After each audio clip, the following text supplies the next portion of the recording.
वक्रतुण्ड महाकाय सूर्यकोटि समप्रभ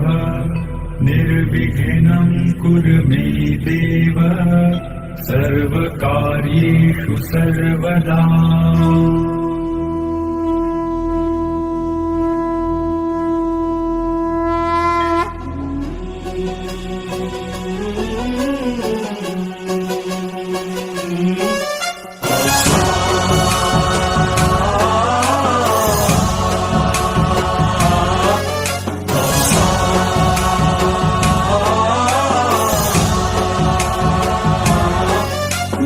गणनायकाय गणदैवताय गणाध्यक्षाय धीमहि गुणशरीराय गुणमण्डिताय गुणेशानाय धीमहि गुणातीताय गुणाधीशाय गुणप्रविष्टाय धीमहि एकदन्ताय वक्रतुण्डाय गौरीतनयाय धीमहि गजेशानाय भालचन्द्राय श्रीगणेशाय धीमहि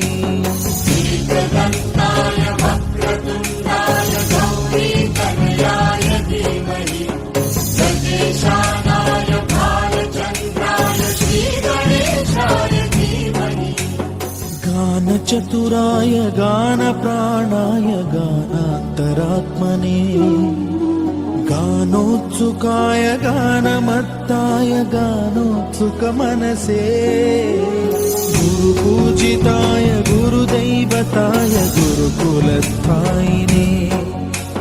गुरुविक्रमाय गुह्यप्रवराय गुरवे गुणगुरवे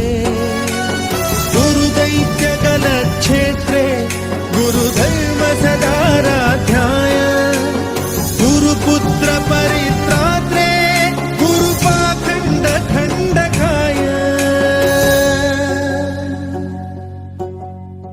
गीतसाराय गीततत्त्वाय गीतगोत्राय धीमहि गूढगुल्फाय गन्धमत्ताय गोजयप्रदाय धीमहि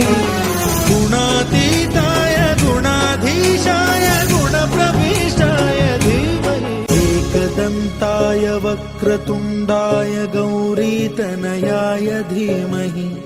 गजेशानाय भालचन्द्राय श्रीगणेशाय धीमहि